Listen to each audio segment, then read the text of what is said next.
Di tengah kesibukannya dalam perang di Gaza dan Lebanon, Perdana Menteri Israel Benyamin Netanyahu harus menghadapi masalah baru.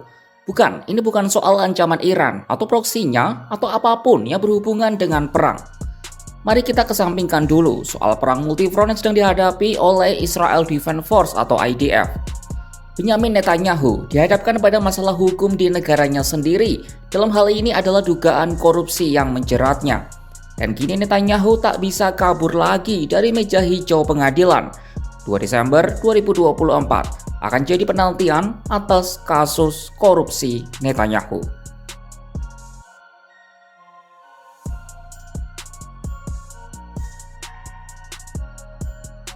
Pengadilan Israel pada Rabu 13 November 2024 menolak permintaan PM Israel Benyamin Netanyahu untuk menunda memberi kesaksian di persidangan korupsinya. Seperti diberitakan oleh New York Times, pengadilan memutuskan Netanyahu harus memberi kesaksian pada bulan Desember mendatang, meski negara itu sedang berperang di Gaza dan Lebanon. PM Israel itu tengah berjuang melawan tidak hanya satu, tapi 3 tuduhan sekaligus, yakni tuduhan penyuapan, penipuan, dan pelanggaran kepercayaan dalam 3 kasus terpisah tetapi saling terkait yang disidangkan secara paralel di Pengadilan Distrik Yerusalem. Persidangan ini sejatinya dimulai sejak 2020 alias sudah berlangsung selama 4 tahun. Sebanyak 300 saksi sudah diperiksa dalam kasus ini. Pengadilan Israel memutuskan Netanyahu harus bersaksi pada 2 Desember 2024 mendatang. Sebelumnya Netanyahu sempat menunda kesaksiannya 1 kali. PM Israel itu kembali ingin mengajukan penundaan kesaksiannya selama 10 minggu. Akan tetapi pengadilan menolak permintaan Netanyahu pada Minggu 10 November 2024. Ia berkilah dirinya terlalu sibuk selama masa perang untuk mempersiapkan pembelaan. Padahal Netanyahu telah lama bilang kalau ia dapat menjadi Perdana Menteri dan diadili pada saat yang sama. Adapun pengadilan Israel berpendapat kesaksian pada awal Desember sudah mempertimbangkan perang dan pertimbangan lainnya.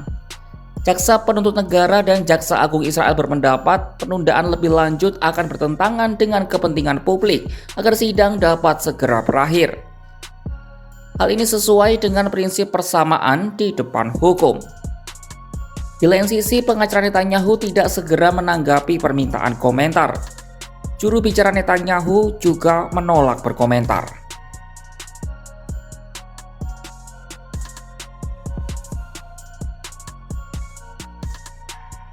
Drama Netanyahu melawan tuduhan korupsi ini disebut New York Times kemungkinan akan semakin memecah belah warga Israel.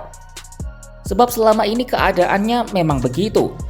Masalah hukum yang dihadapi Netanyahu telah lama memecah belah warga Israel. Misalnya para pendukungnya yang mengklaim sejumlah negara coba menggulingkan Netanyahu lewat jalur hukum setelah gagal menaklukkan Netanyahu di kotak suara. Di lain sisi, para penentang Netanyahu sejak lama meminta dia untuk mengundurkan diri. Entah sudah berapa kali masyarakat Tel Aviv mengadakan unjuk rasa karena berbagai kebijakan kontroversial yang diambil oleh Netanyahu. Salah satu kebijakan kontroversial yang diambil dalam waktu dekat ketika video ini dibuat adalah pemecatan Yoav Gallant dari kursi Menteri Pertahanan pada 5 November 2024. Imbas kebijakan itu, ribuan warga Israel turun ke jalan dan melumpuhkan pusat kota Tel Aviv. Keputusan yang dinilai terjadi secara mendadak ini diambil di tengah perang yang berkecamuk di berbagai wilayah di Timur Tengah. Akibatnya puluhan ribu orang menggelar protes anti pemerintah yang menyerukan tuduhan bahwa Netanyahu telah menggagalkan kesepakatan gencatan senjata untuk kepentingan dirinya. Aksi protes itu diikuti oleh keluarga Sandra bersama kelompok oposisi dan pendukung garis keras Netanyahu serta puluhan ribu warga Israel. Forum Akar Rumput yang mewakili keluarga Sandra menilai keputusan Netanyahu itu sebagai upaya untuk menggagalkan kesepakatan pembebasan Sandra. Dalam protes itu, mereka pun mendesak Menhan baru Israel Katz untuk segera mengakhiri perang dan memulangkan para sandera. Hanya saja Netanyahu tidak mengubah keputusannya soal posisi Menteri Pertahanan. Sementara itu, dalam pengumuman pemecatannya terhadap Gallant, Netanyahu menyebut adanya kesenjangan signifikan dan krisis kepercayaan di antara mereka. Sejak perang meletus, Netanyahu dan Gallant dinilai kerap berselisih paham tentang perang di Timur Tengah. Netanyahu ingin militer terus menekan Hamas, sementara Gallant mengambil pendekatan pragmatis guna menciptakan kondisi untuk mencapai kesepakatan gencatan senjata. Netanyahu juga disebut telah menahan pemecatan Gallant sejak tahun lalu. Lalu kini Netanyahu menunjuk Israel Katz sebagai Menteri Pertahanan baru yang merupakan loyalis lama Netanyahu di kabinetnya. Tak cuma dari masyarakat, sejumlah kritikan juga datang dari para tokoh politik oposisi.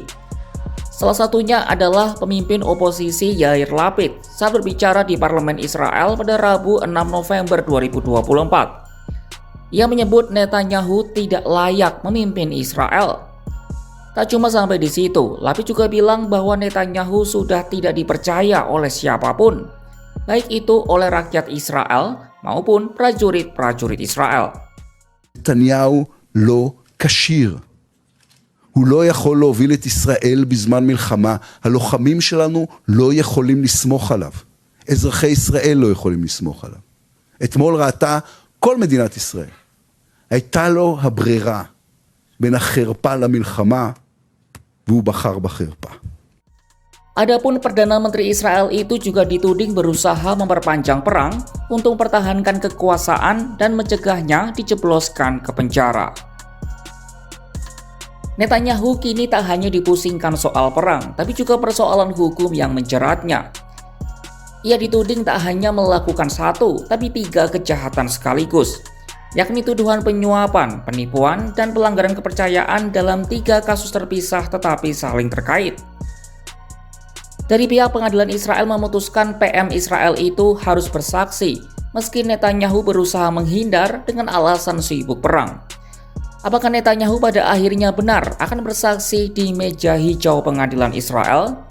Nantikan perkembangan kasus ini hanya di kanal YouTube Kompas.com.